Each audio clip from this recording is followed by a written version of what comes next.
ഞാനിന്ന് നിങ്ങളോട് സംസാരിക്കാൻ ആഗ്രഹിക്കുന്നത് ഗർഭാവസ്ഥയിൽ ഉണ്ടാകുന്ന രക്തസ്രാവത്തെക്കുറിച്ചാണ്. ഗർഭത്തിൻ്റെ ഏത് ദിശയിലുണ്ടാകുന്ന രക്തസ്രാവവും ശ്രദ്ധിക്കപ്പെടേണ്ടത് തന്നെയാണ്. അത് തീർച്ചയായിട്ടും ആരോഗ്യപരമായ കാരണങ്ങൾ ഉണ്ട് എന്നത് ഒരു കാര്യം. രണ്ടാമത്തെ കാര്യം, രക്തസ്രാവം വന്നു കഴിയുമ്പോൾ ഗർഭിണികളും അവരുടെ വീട്ടുകാരും ആകെ ഭയചകിതരാകുന്നു എന്നതും ഒരു കാര്യമാണ്. അപ്പോൾ എന്തുകൊണ്ടാണ് ഈ രക്തസ്രാവം ഗർഭാവസ്ഥയിൽ ഉണ്ടാകുന്നത് എന്ന് നമ്മൾ ഒന്ന് ആലോചിക്കുകയാണെങ്കിൽ, ഇപ്പം ആദ്യത്തെ 3 മാസങ്ങളിൽ ഉണ്ടാകുന്ന രക്തസ്രാവം ചിലപ്പോൾ ഒരു ഗർഭം അലസലിൻ്റെ അബോർഷൻ്റെ മുന്നോടിയായിരിക്കാം. ഗർഭാവസ്ഥയിൽ കുഞ്ഞിനും അതിന് ചുറ്റുമുള്ള മറുപിള്ള അല്ലെങ്കിൽ ആ പാടയ്ക്കൊക്കെ ഒരു അനക്കം വരുമ്പോഴാണ് കുറച്ച് രക്തസ്രാവം വരുന്നത്. ചിലപ്പോൾ ആ രക്തസ്രാവം അതുപോലെ തന്നെ നിന്നു എന്ന് വരാം, അല്ലെങ്കിൽ അതിൻ്റെ കൂട്ടത്തിൽ വേദന വന്ന് ഗർഭം അലസിപ്പോയെന്നും വരാം. രണ്ടാമതൊരു കാര്യം എന്ന് പറഞ്ഞാൽ ഗർഭത്തിൻ്റെ അവസാന ദിശകളിൽ വരുന്ന ബ്ലീഡിംഗ് ആണ്. അതായത് 5 മാസം, 6 മാസം, 7 മാസമൊക്കെ ആയിക്കഴിഞ്ഞ് വരുന്ന ബ്ലീഡിംഗ് ആണ്. ഇങ്ങനെയുള്ള ബ്ലീഡിങ് സാധാരണഗതിയിൽ നമ്മൾ കാണുന്നത് മറുപിള്ള കുറച്ച് താഴെ വരുന്നു എന്നുള്ളത് കൊണ്ടാണ്. ആദ്യത്തെ 3 മാസത്തിലുള്ള അബോർഷനെ പറ്റിയല്ല ഞാൻ സംസാരിക്കാൻ ഉദ്ദേശിക്കുന്നത്. ഈ മറുപിള്ള താഴെ ഇരിക്കുമ്പോഴുണ്ടാകുന്ന ഒരവസ്ഥയെ പറ്റിയാണ്. ഇതിനെ നമ്മൾ പറയുന്നത് പ്ലസൻറ്റ പ്രീവിയ എന്നാണ്. പ്ലസൻറ്റ എന്ന് പറഞ്ഞാൽ നിങ്ങൾക്കെല്ലാം അറിയാം, മറുപിള്ളയാണ്. ഈ പ്ലസൻറ്റയിൽ കൂടെയാണ് അമ്മയുടെ രക്തവും ഓക്സിജനും പോഷകാംശങ്ങളെല്ലാം കുഞ്ഞിലേക്ക് വരുന്നത്.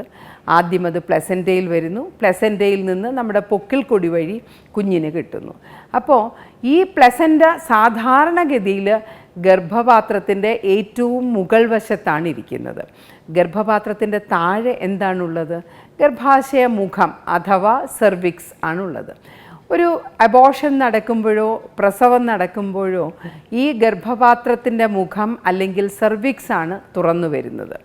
ഗർഭിണിയുടെ ഒരു 7-ാം മാസം കഴിയുമ്പോൾ തന്നെ ഈ താഴത്തെ ഭാഗം, അതായത് ഗർഭാശയത്തിൻ്റെയും ഗർഭപാത്രത്തിൻ്റെയും താഴത്തെ ഭാഗം കുറച്ച് വികസിച്ച് തുടങ്ങും.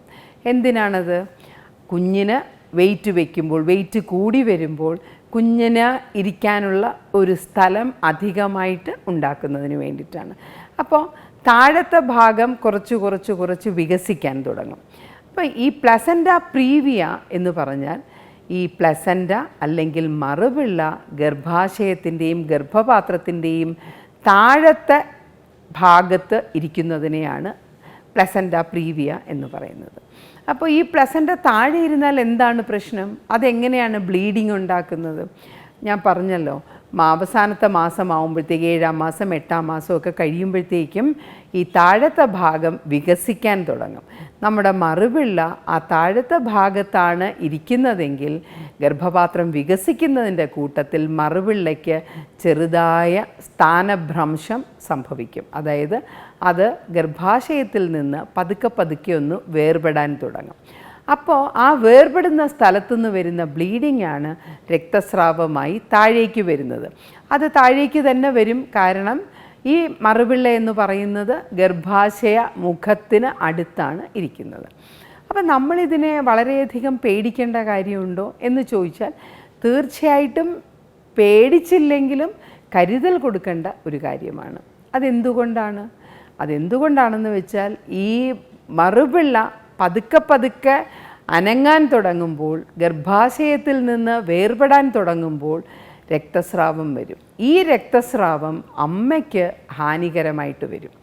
അപ്പോൾ ചോദിക്കാം, കുഞ്ഞിന് ഹാനികരമല്ലേ എന്ന്. ഒന്ന്, ഈ ഗർഭാശയത്തിൽ നിന്ന് മറുപിള്ള വേർപെടുമ്പോഴുണ്ടാകുന്ന ബ്ലീഡിങ് സാധാരണ തനിയെ തന്നെ നിൽക്കുകയാണ് ചെയ്യുന്നത്.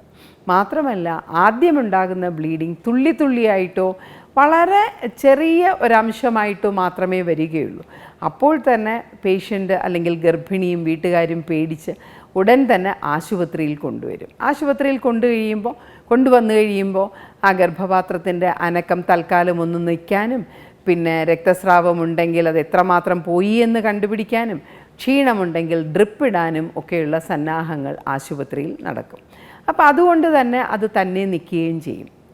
പക്ഷേ ഇങ്ങനെ ബ്ലീഡിങ് വന്ന സ്ത്രീകൾക്ക് അടുത്ത പ്രാവശ്യം ബ്ലീഡിങ് വരുമ്പോൾ നമുക്കത് പ്രവചിക്കാൻ പറ്റില്ല എത്രത്തോളം ബ്ലീഡിങ് കാണുന്നു. ചിലപ്പോൾ കുറച്ചേ കാണുകയുള്ളൂ, ചിലപ്പോൾ പെട്ടെന്ന് പടപടിയെന്ന് പറഞ്ഞൊരു 500 ml ഒക്കെ അങ്ങ് താഴെ കൂടെ പോയി എന്ന് വരാം.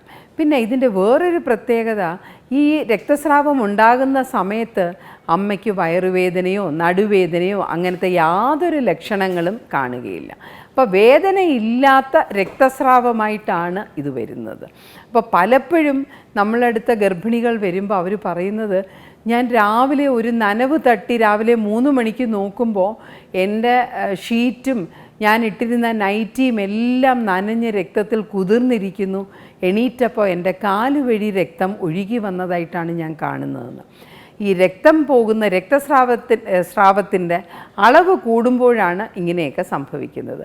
അങ്ങനെയൊക്കെ സംഭവിച്ചാലും നമ്മൾ പെട്ടെന്ന് തന്നെ ഗർഭിണിയെ ആശുപത്രിയിൽ എത്തിച്ചാൽ മതി.